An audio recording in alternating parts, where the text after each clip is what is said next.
Bueno, bienvenidos a esta nueva charla de SZ for Grants and the Sur.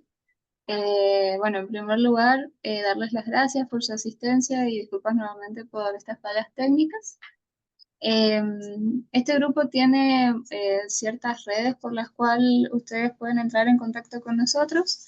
Estamos tanto en Instagram como también en Discord, donde en Discord hay como también oportunidades de becas, estamos como constantemente como divulgando acerca de eso, por si se quieren sumar. Y bueno, como dijo Valeria, esta charla va a estar grabada y después va a ser subida al canal de YouTube para que luego la puedan ver quienes no puedan asistir o reverla en caso que deseen.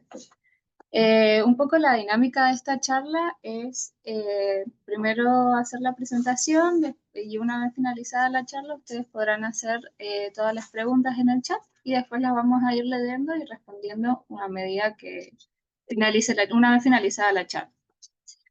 Eh, entonces, bueno, voy a comenzar con la presentación de Gabriela Badi. Para mí es un placer presentarla a ella. Ella es doctora en geofísica por la Universidad Nacional de La Plata y miembro del Centro de Investigaciones Geofísicas de la Universidad Nacional de La Plata. Su especialidad es la sismología, ha estudiado los efectos de la atenuación sísmica en señales de sismos locales en regiones tectónicamente activas. Cuenta con más de 30 años de experiencia en sismología volcánica a través de diseño, instalación, análisis e interpretación de datos de redes y antenas sísmicas en volcanes andinos y antárticos. Además, es profesora asociada de la Facultad de Ciencias Astronómicas y Geofísica, a cargo de las asignaturas Física del Interior Terrestre y Sismología Volcánica. Cuenta con una amplia red de colaboración integradas por grupos de investigación y observatorios vulcanológicos americanos y europeos, y ha integrado más de 20 proyectos de investigación. Actualmente es la directora de NOISI, Avances en el Análisis e Interpretación de Señales de Monitoreo Volcánico, Sismicidad y Rayos. Posee una amplia experiencia en formación de recursos humanos a nivel de grado y posgrado. Posee también una gran cantidad de publicaciones en revistas internacionales y actas de congresos de la especialidad, evaluación de trabajos científicos y proyectos nacionales e internacionales. Además, es asesora responsable del área de monitoreo sismológico en el Observatorio Argentino de Vigilancia Volcánica. Además, es presidente del Subcomité de Sismología y Física del Interior de la Tierra dentro del Comité Nacional para la Unión Geodésica y Geofísica Internacional y miembro de la Comisión Técnica de Amenazas Volcánicas de la red GIRSIT-SINAGIR. En el día de hoy, la doctora Gabriela nos va a presentar una charla, la cual se titula Conocer y vigilar volcanes, sismología para la mitigación del riesgo por erupciones. Así que bueno, es un placer, Gabriela, para nosotros tenerte acá. Muchas gracias por haberte sumado y cuando quieras comenzar la charla. Bueno, muchísimas gracias, Constanza, por la presentación. Eh, Creo que voy a empezar a reducirme años de experiencia, así no la hago tan larga. Perdón por eso. No, Bueno, gracias a todos por estar aquí presentes y bueno, voy a compartir, si es que puedo. Vamos a compartir toda pantalla porque a veces pasa que pues, cuando uno quiere hacer la presentación no funciona, entonces para asegurarnos de que todo ande, vamos a compartir así. ¿Se está viendo ahí? sí, se ve perfecto. Perfecto. Entonces vamos a achicar esto, así yo no veo molestias en mi pantalla. Bueno, muy bien. Bueno, como les dijo Constanza, eh, la charla de hoy es sobre investigación en sismología volcánica, pero con el objetivo de mitigar el riesgo por erupciones. Entonces, les vengo a contar un poco amplio, digamos, todo lo que venimos haciendo eh, desde el grupo de sismología volcánica del SIGIOF, en la Facultad de Ciencias Astronómicas y Geofísicas de La Plata. El SIGIOF es un centro de investigaciones recientemente creado, así que es probable que muchos no lo conozcan, pero somos los mismos que hemos cambiado de nombre, nada más. Em, y bueno, para enmarcarnos en lo que hacemos, voy a también hablar un poco de aquellas instituciones con las que venimos colaborando muy de cerca. Entonces, como ven, y ya lo mencionaron, tenemos una amplia red de colaboraciones y algo de eso les voy a contar también. Bueno, la mayoría de ustedes ya saben que tenemos un arco volcánico andino activo con una gran cantidad de volcanes activos, unos 120 según registros históricos, entre Argentina y Chile particularmente, y de esos, más de 38 están ubicados en territorio argentino o en el límite entre ambos países. Esto, ustedes ya saben que esta zona volcánica está partida en segmentos con un gap en el medio debido a la zona de subducción subhorizontal. Un viejo tema de estudio mío que, bueno, por ahora lo tengo un poquito abandonado, pero me dedico más a los volcanes por ahora y justo ahí no hay volcanes.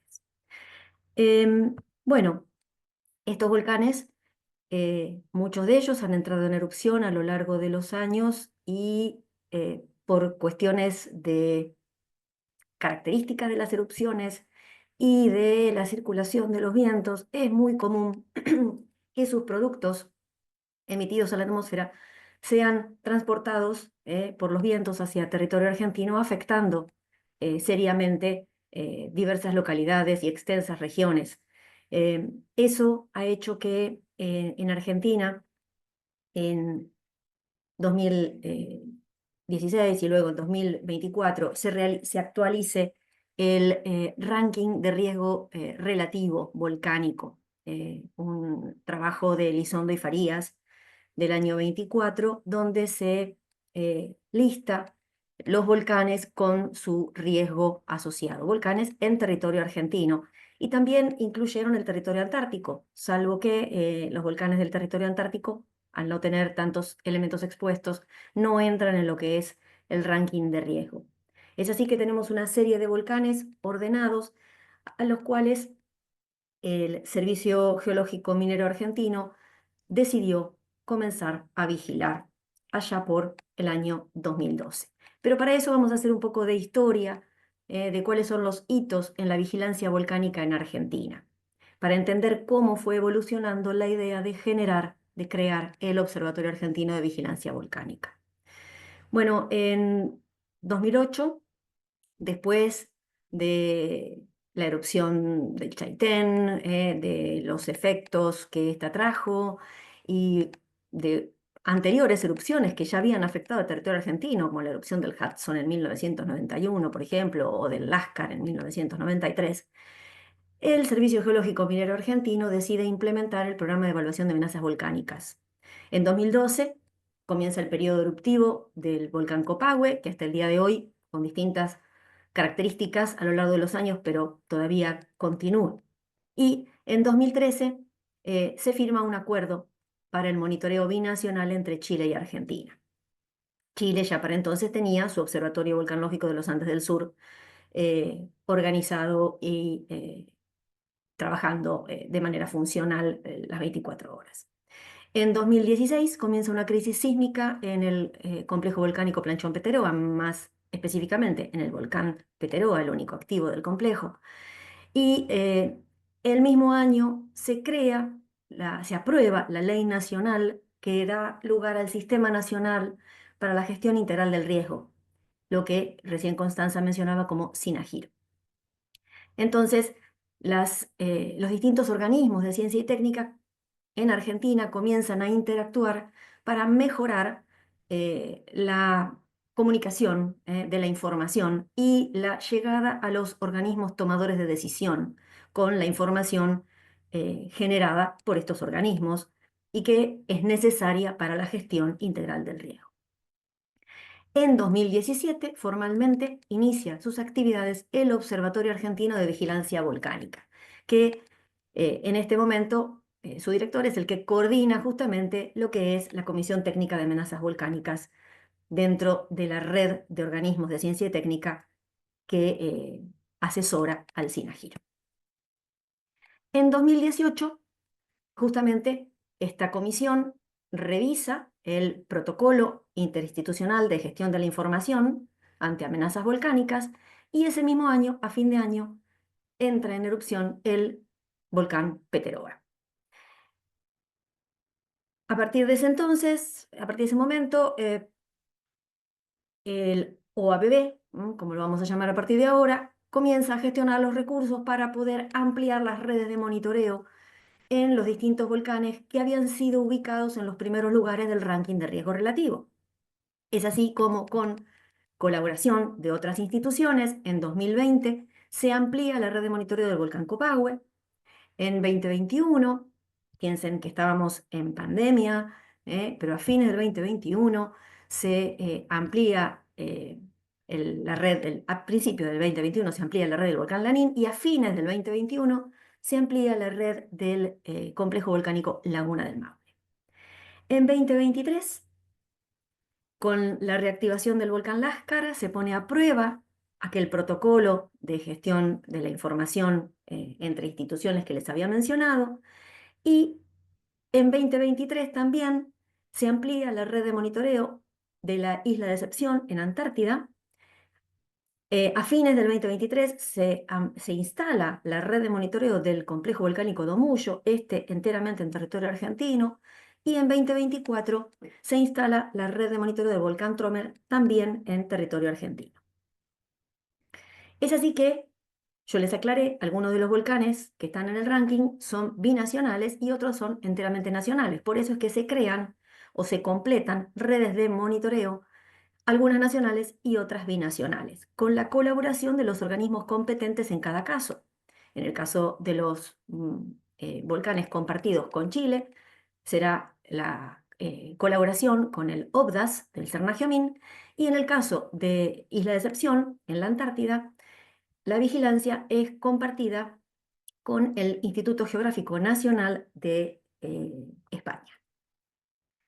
Aquí tenemos algunos ejemplos de lo que son las redes de monitoreo, en este caso la del complejo volcánico Planchón Peteroa, en el límite entre la provincia de Mendoza y Chile, la red del volcán Copahue en la provincia de Neuquén en Argentina y en el límite con Chile. Aquí tenemos el volcán Lanín. Estamos hablando de los 3 primeros volcanes en el ranking de riesgo relativo. Primero el Copahue, luego el Peteroa y luego viene en tercer lugar el Lanín. Más adelante el complejo volcánico Laguna del Maule con su red completa. En 2023 les mencioné la red de la isla de Decepción. En 2024 el Domullo y en 2024 el Tromen.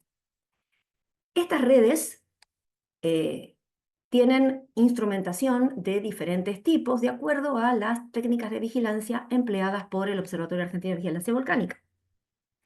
Principalmente instrumentación en sismología, instrumentación geodésica.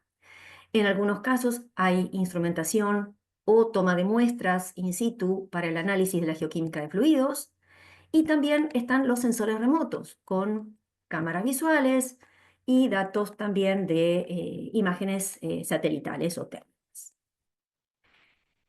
Toda esta información debe analizarse con un determinado ordenamiento, digamos, para lograr una vigilancia volcánica efectiva. Primeramente, digamos, deben cumplirse una serie de etapas para llegar a lograr comunicar a los tomadores de decisión el estado de situación y los niveles de alerta de los volcanes para que ellos puedan gestionar efectivamente el riesgo. ¿Cuáles son esas etapas en la vigilancia volcánica? Bueno, las que vemos aquí: adquisición de datos primero, por eso se instalan los equipos. Los datos deben ser procesados adecuadamente, deben analizarse los resultados, se evalúan, digamos, de manera multi o interdisciplinaria para llegar a un consenso en cuanto al estado de situación, en cuanto a las características de la dinámica del sistema volcánico analizado, y esa decisión tomada luego es comunicada de una manera ordenada, digamos, y entendible a los tomadores de decisión y a la población. Ahora, En todas estas etapas hay distintos actores que deben participar. Y en las tres etapas centrales, podríamos decir, de este flujo de trabajo, es donde colabora directamente la investigación. ¿De qué manera? Proponiendo modelos, desarrollando técnicas, elaborando herramientas y en algunos casos también procesando y dando resultados. Debido a que esto es multidisciplinario, el OABB se ha nutrido de una red de colaboración muy amplia donde participan universidades nacionales y extranjeras, los gobiernos provinciales, que son finalmente los destinatarios y principales interesados en la información para la gestión del riesgo, y organismos nacionales y extranjeros de ciencia y técnica, organismos de investigación, algunos gubernamentales y otros no. Todos ellos colaboran de alguna manera en la, digamos, en alimentar y en asesorar al OABB para lograr este monitoreo que venimos diciendo. Y entre todos estos organismos e instituciones aparece del cual yo vengo a comentarles un poco hoy, que es el Grupo de Sismología Volcánica que pertenece al SIGIOF en la Universidad Nacional de La Plata. Bueno, pero les hablaba de vigilancia volcánica. Nosotros vamos hoy a hablar más precisamente de lo que es la vigilancia sismovolcánica. Supongo que la mayoría debe tener ya una cierta noción de qué son las señales sismovolcánicas, pero por las dudas, para aquellos que no estén acostumbrados a eso, los volcanes en su dinámica interna generan diferentes tipos de señales sísmicas, algunas relacionadas a fractura de rocas y otras relacionadas a dinámica de fluidos.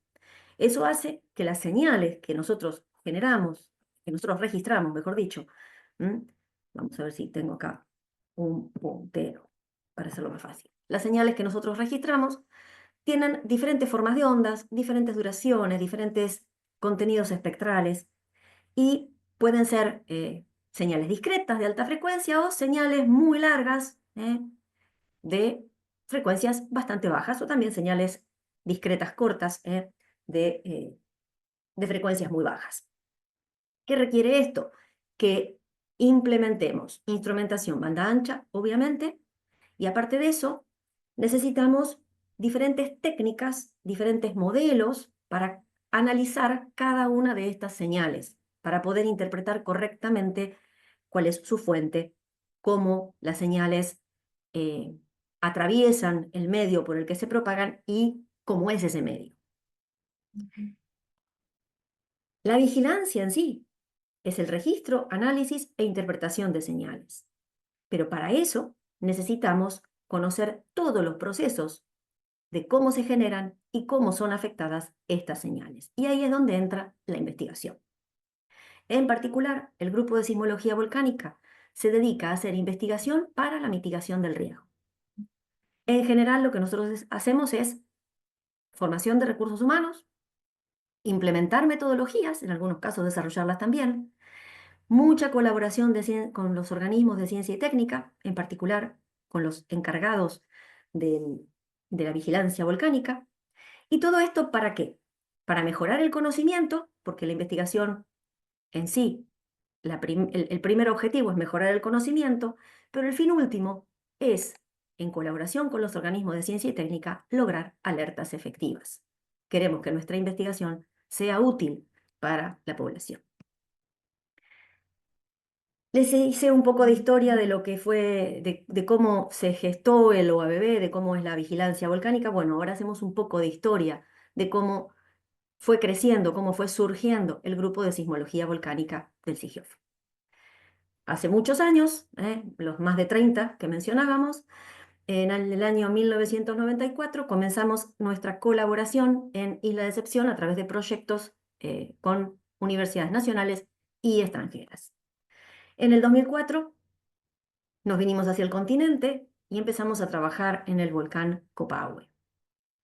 En el año 2010 comenzamos a colaborar con instituciones responsables del monitoreo en otros países, como es el caso del Instituto Geofísico de la Escuela Politécnica Nacional de Ecuador, y empezamos a trabajar en volcanes como el Cotopaxi, el Cuicocha o incluso Galápagos. En el 2012 comenzamos a colaborar en un proyecto internacional con organismos nacionales y extranjeros en el volcán Peteroa para caracterizar su sismicidad. En 2016 fuimos convocados por el OABB justamente para empezar a trabajar en la gestación del OABB para el monitoreo de los volcanes en territorio argentino y luego antártico. Y en 2024 fuimos invitados también a trabajar en un volcán chileno, en el Chaima, en colaboración con el OBDAS y otras instituciones europeas. Todos estos volcanes que hemos ido estudiando o que estamos estudiando en este momento lo hacemos a través de diferentes líneas de investigación. Y ahí es donde les cuento un poco qué es lo que estamos haciendo, qué venimos haciendo a lo largo de todo este tiempo. Algunas de las técnicas, por ejemplo, que nosotros aplicamos es la revisión de catálogos y la relocalización de las localizaciones automáticas, relocalización manual o relocalización también con métodos probabilísticos, como por ejemplo aplicando non-linear. De esta manera podemos analizar la confiabilidad de las soluciones. O también evaluar diferentes modelos de velocidad. Por ejemplo, modelos de velocidad tradicionales obtenidos a través de inversión de tiempos versus modelos probabilísticos. En este caso, estas tareas están siendo desarrolladas por un becario postdoctoral Julián Olivar, en el complejo volcánico Laguna del Maule. Este catálogo revisado también ayuda al análisis de sismicidad para la interpretación del régimen de esfuerzos, particularmente en el complejo volcánico Laguna del Maule, y de esto surgió, esto colaboró, digamos, a un trabajo que venía siendo realizado y que ya ha sido publicado por Vigide y otros. A su vez, los catálogos también pueden ser obtenidos de manera automática con otras técnicas, como por ejemplo las redes neuronales profundas, a través de FaceNet, stacking, migración y semblanza, con la herramienta QSIC. Tenemos un doctorando que está realizando su tesis, trabajando justamente en el caso particular del volcán Copahue, densificando el catálogo de eventos volcanotectónicos y, además de densificar el catálogo, identificando clústeres espaciotemporales y familias de eventos por forma de onda. Todo esto para hacer un análisis de las variaciones de la sismicidad en relación a las estructuras asociadas y, a su vez, para luego elaborar la estimación del tensor momento completo mediante inversión de forma de onda, en particular usando el programa CRONT que está dentro del paquete PyRoco. Todo esto es tarea de Andrés Donofrio y un trabajo en preparación que en particular está pronto a presentar algo en la reunión de la IASPE. Siguiendo con las técnicas, técnicas automáticas de identificación y clasificación de eventos, particularmente aplicadas en Planchón Peteroa para caracterizar su sismicidad, un trabajo ya publicado hace unos añitos por Verónica Martínez, utilizando diferentes técnicas, diferentes herramientas como modelos ocultos de Markov, redes neuronales profundas, recurrentes y un programa desarrollado por la Universidad de Granada, que es el AMPA. Así como analizamos eventos discretos, como son los eventos volcanotectónicos, también nos dedicamos a analizar la señal continua. Y en particular, varios trabajos desarrollados por el Grupo de Sismología Volcánica en colaboración con el OABB y otros grupos también, para el análisis de la señal continua, fundamentalmente en las bajas frecuencias, en el rango de la frecuencia asociada al trémor volcánico, para identificar precursores que permitan hacer alertas efectivas a corto plazo. Y entonces, análisis de diferentes parámetros, tratando de identificar cuáles son los que más sensibles resultan al cambio en el comportamiento del volcán. Y para eso algunos parámetros conocidos como el RSAM, el índice de frecuencia, la curtosis, la entropía, que es lo más reciente que hemos incorporado, o también el análisis de las componentes espectrales a través de la densidad espectral probabilística. Algunos trabajos que se han publicado en conjunto, como el de Carvajal y otros en el 2025, o bueno, otro en preparación de Martínez y otros. Esto lo venimos aplicando particularmente en el complejo volcánico Planchón-Peteroa y en Copá. Otro tipo de análisis también que va más a los cambios en el medio debido a la señal, digamos, manifestados por la señal sísmica continua, es el análisis a través de interferometría sísmica de la señal continua para obtener variaciones de velocidad relativas, o también el análisis de relación entre componentes horizontales y verticales para obtener la frecuencia natural del suelo.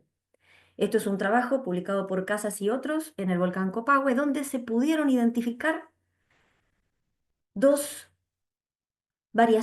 tipos de variaciones, una variación cíclica y una variación no cíclica en el comportamiento del volcán Copahue. En particular, ya Carvajal y otros había encontrado una componente estacional muy fuerte en este volcán que tiene un sistema hidrotermal muy importante asociado. Y en el caso del trabajo de Casas y otros, a esa componente estacional se le suma también una componente no cíclica vinculada a algunos fenómenos de origen más profundo, asociados probablemente a la dinámica volcánica. Siguiendo con las líneas de investigación y siguiendo con lo que son análisis a partir de interferometría sísmica, un trabajo que se publicó en el año 22, liderado por Mario Ruiz, un estudiante ecuatoriano que nos acompañó durante unos años trabajando y estudiando aquí en La Plata, y en este momento se encuentra en la Universidad de Stanford. Él propuso hacer el análisis de variación de velocidades en Galápagos para la erupción del año 2018. Y así es como encontró, colaborando con la Universidad de Tulane también en este trabajo, un importante precursor en la variación de velocidad obtenida a través del análisis del ruido sísmico, que se relaciona a su vez con las variaciones encontradas en deformación, pero que precede, como ven en este gráfico que está aquí, las variaciones de velocidad fueron un excelente precursor a lo que fue luego la erupción y la deflación que ocurrió en el momento de la erupción, que fue el 26 de junio. Otros estudios que hacemos, el estudio de la atenuación sísmica. Retomando mis líneas primeras de investigación, ahora estamos aplicando con Celeste Novak Merkel la atenuación en volcanes, y en particular la determinación de la atenuación de Q-Coda, la atenuación de Coda, y la atenuación intrínseca y de scattering. En este momento, utilizando dos modelos. Un modelo muy simple, que es el del scattering simple justamente, para la determinación del Q de Coda, y otro modelo más adecuado para los suelos volcánicos muy heterogéneos, que es el modelo de difusión. El modelo de difusión permite encontrar Q de scattering y Q intrínseco para entender qué parte, digamos, es dominada dentro de la atenuación por los efectos anelásticos y qué parte es dominada por justamente la heterogeneidad, la fractura, asociada también a los suelos volcánicos. Este trabajo se viene realizando con eventos individuales por un lado para el cálculo, y por otro lado se viene haciendo un análisis de clustering espaciotemporales en colaboración con el trabajo de Andrés Donofrio, familias de eventos para hacer stacking a fin de eliminar o minimizar el efecto de del ruido en las envolventes que se necesitan para el cálculo de los parámetros de atenuación. Otro tipo de estudios que venimos haciendo, y volvemos en este caso a la interferometría sísmica, es el modelado de estructuras profundas bajo los volcanes.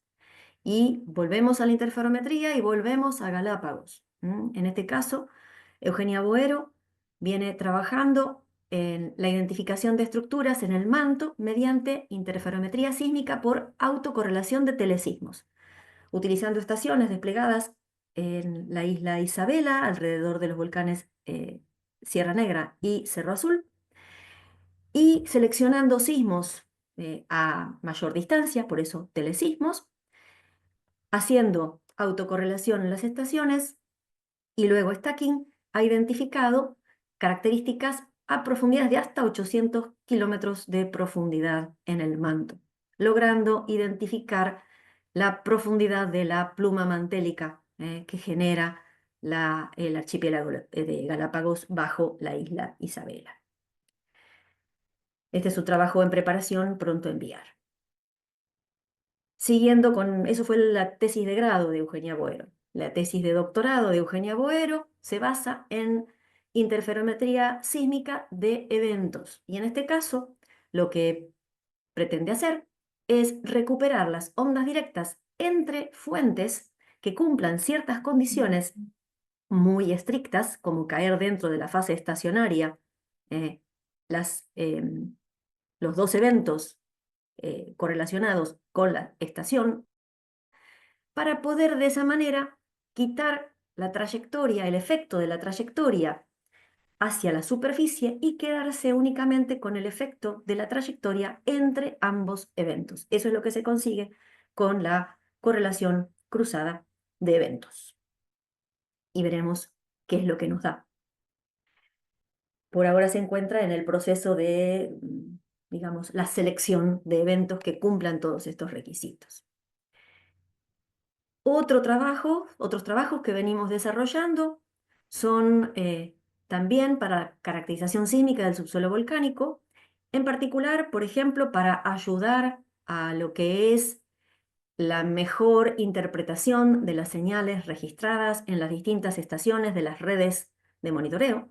Y para eso, en el caso del volcán Copahue, la tesis de grado de Araceli Varela estimó el efecto de sitio relativo en la red mediante el análisis del decaimiento de coda para eventos regionales, para aportarle al OABB efectos de sitio que permitan, digamos, valorar relativamente de una mejor manera los datos registrados en las diferentes estaciones. Otra tesis de grado que se aprobó ya el año pasado y en este momento se encuentra en proceso de elaboración de la publicación correspondiente es la de Damián Inglaterra, quien, colaborando con el OBDAS, realizó una tomografía de velocidad de ondas S utilizando interferometría sísmica de ruido ambiental, obteniendo realmente imágenes muy interesantes de los diferentes reservorios en profundidad y cómo se comunican para alimentar las bocas eruptivas en el Yaima. Y una tesis que está comenzando en este momento es la de monitoreo mediante análisis de elipticidad de la señal continua. En este caso, Chiara Falsetta está trabajando para identificar variaciones en la elipticidad en las señales registradas en el volcán Sierra Negra. Volvemos a Galápagos, aprovechando esos datos que tenemos disponibles para la erupción de junio de 2018. Bueno, todas estas líneas son realizadas por estas personas que ven aquí, a través de proyectos individuales que están en planes de investigación, de carrera de investigador, de becas postdoctorales, becas doctorales o tesis de grado. Muchos de estos proyectos individuales se enmarcan en proyectos de investigación y desarrollo, como NOISY, que es el proyecto que tenemos en la UNLP, o el proyecto Learning, que es un proyecto en el que colaboramos con España, y otros proyectos y colaboraciones, convenios, que tenemos con numerosas instituciones que nos asisten a través del aporte de datos, a través de recursos, a través de dirección y codirección de los planes que mencioné, y bueno, a los cuales obviamente les estamos muy agradecidos, tanto a todos los jóvenes investigadores que me acompañan en el grupo, como a las instituciones que nos apoyan. Y eso es todo. Muchas gracias. Muchas gracias, Gabriela, por tu charla. Muy interesante, la verdad. Nada, No sé si alguien tiene alguna pregunta, pueden escribir en el chat.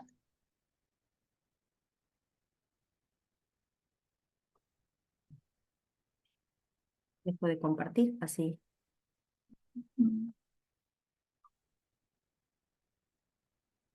Bueno, Valeria Becerra, bueno, agradece por la charla y hace la pregunta, dice, bueno, qué interesante el tema de monitoreo sísmico de volcanes y todas las aristas que tiene. En ese sentido y en el contexto de carrera temprana de nuestro grupo, ¿tienen proyectos o cupos abiertos para estudiantes de posgrado, ya sea magíster o doctorado?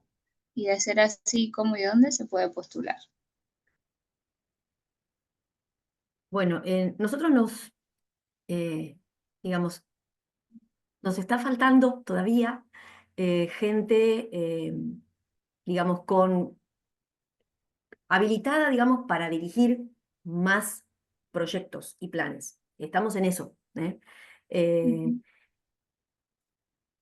Como ven, yo soy la más grande dentro del grupo, los demás son todos jóvenes, y a medida que ellos van creciendo, van adquiriendo la posibilidad de dirigir, sobre todo a nivel de posgrado. A nivel de grado, estamos en condiciones de dirigir, de incorporar gente.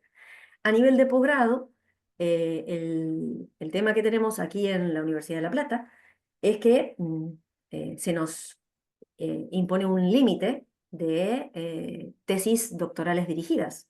Entonces, cuando uno llega a ese tope, que son 5 tesis dirigidas, tiene que esperar que alguno se doctore para poder incorporar a alguien más. La otra cuestión en particular es que cuando alguien empieza la carrera de investigador, por un par de años, ustedes sabrán, en CONICET, por unos años no puede dirigir becas doctorales hasta tanto se le aprueben un número de informes. Entonces eso es lo que por ahí en este preciso momento nos está limitando un poco para incorporar más gente. Pero la idea es que vamos creciendo, que se van liberando lugares a medida que la gente crece, que la gente a medida que se forma ya puede empezar a dirigir otras personas. Y sí, la idea es seguir creciendo, incorporando líneas, porque siempre tenemos tema. Entonces yo lo que sugiero es escriban, pónganse en contacto, charlamos y a medida que se puede, incorporamos gente. Habitualmente nosotros trabajamos, digamos, solicitando becas, ¿no? Becas de CONICET o, bueno, también se puede trabajar con gente en el exterior, con becas afuera, eso se puede hablar, ¿no? Pero escriban. Bien, perfecto. Muchas gracias. Yo tenía una pregunta en esto de, como en la charla eh, se mencionaba un poco también como de la parte como de volcanes como de la Antártida, como a ustedes, ¿cuál ha sido tal vez como el desafío más grande al que se han encontrado en el trabajo de volcanes que se encuentran en la Antártida? A diferencia de, por ejemplo, estos que están acá en nuestra zona de subducción. Bueno, en principio, digamos, el mayor desafío de instalación de redes, porque justamente ahí me tocó a mí participar directamente en la instalación de la red en Isla Decepción, fue un proyecto eh, que si bien lo teníamos dimensionado, bastante bien dimensionado, requirió muchísimo esfuerzo y además son condiciones extremas realmente para la instrumentación, con lo cual uno cree que los Andes, la altura, los vientos, ya los conoce y resulta que la Antártida es peor. Eso por un lado, lo que es la instrumentación, el mantenimiento de la instrumentación, porque además uno depende de una logística mucho más grande, con un montón de instituciones, ¿no? Uno depende ya del Plan Nacional Antártico, de la logística de todo el Plan Antártico. Eso ya tiene sus dificultades. Y por otro lado, eh, las señales que se registran en Isla Decepción, por ejemplo, son diferentes porque estamos en una isla con todo lo que es el ruido oceánico. eh, el entorno es diferente, eh, la dinámica de la isla también es diferente y las posibilidades para la instalación de la instrumentación también son diferentes. Entonces uno tiene que adaptarse, eh, no solamente para lo que es la instalación, sino que tiene que adaptarse para lo que es el análisis de los datos. ¿Eh? Eh, Ese sí, sin duda creo que coincidimos todos en el OABB, en el SIGIOF, que fue el mayor desafío, la red de decepción. Y ahora, nada, estamos teniendo reuniones cada tanto con la gente justamente del Instituto Geográfico de España, que ellos ya vienen hace un tiempo haciendo vigilancia en Isla Decepción, eh, desde el año 2021 empezaron ellos, pero antes de eso la Universidad de Granada, ya hace muchísimos años, la Universidad de Granada continuó desde el año 1994 haciendo registros, solo que eran en verano nada más, ¿no? Ahora el IGN de España, igual que nosotros, tiene estaciones que funcionan todo el año y envían sus datos en tiempo real. Entonces, bueno, tenemos reuniones periódicas para, digamos, unificar criterios, discutir y unificar criterios. Bien, perfecto. Y entonces, pero hay como, cuando uno hace el procesamiento de datos también es como un poco más difícil esto, por ejemplo, identificar todas las señales como típicas de los volcanes. O, En cuanto a decepción, decís, o en general. claro, justamente en la parte de la Antártica, porque también Eh, como que se pueden asumir o asociar como que ciertas señales se pueden asociar, por ejemplo, a deslizamientos y esas cosas. y Entonces, sí, como... obviamente, sí. En general pasa en la mayoría de los volcanes, que uno tiene que estar identificando cuáles son señales propias de la dinámica volcánica o del sistema hidrotermal asociado en el caso de que lo tengan, o caídas de rocas. Lanín, por ejemplo, en verano tiene muchísimas caídas de rocas.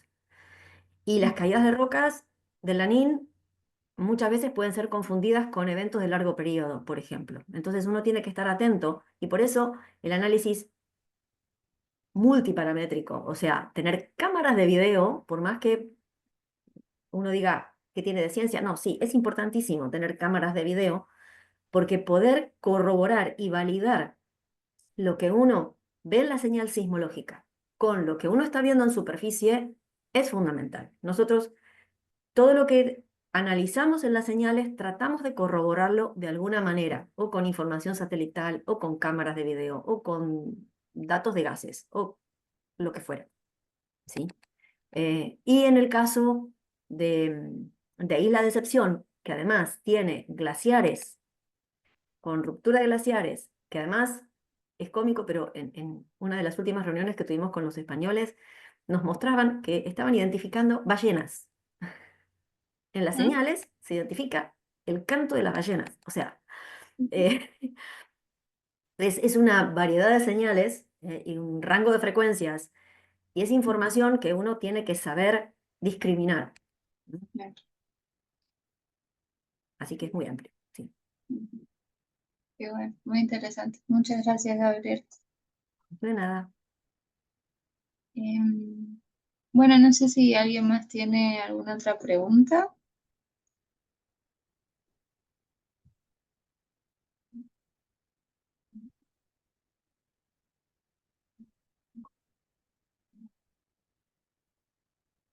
Acá Matías Fernández dice, en la Universidad Nacional de La Plata u otro de los centros de investigación que nombraste, ¿abarcan el tema de la ARES?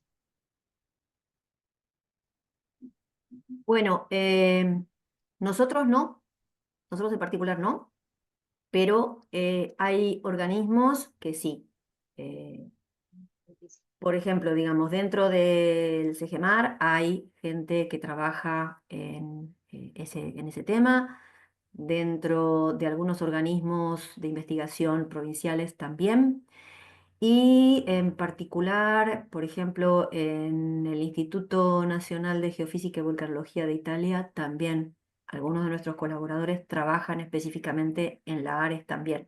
Para eso se utiliza más bien datos de infrasonido más que datos de sismología, pero bueno, si uno no tiene instrumentos que registren infrasonido, por lo menos la sismología en algo te puede ayudar. Como son señales muy superficiales, lo mejor es tener equipos de infrasonido.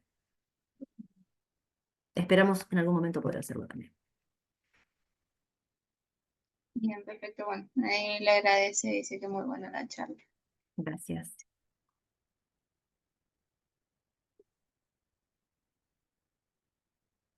Bueno, yo creo que si no hay más preguntas, hasta acá sería todo. Nuevamente, muchas gracias, Gabriela, por la predisposición y a todos por asistir. Al contrario, bueno, muchas gracias y saludos a todos. Hasta luego. Hasta luego.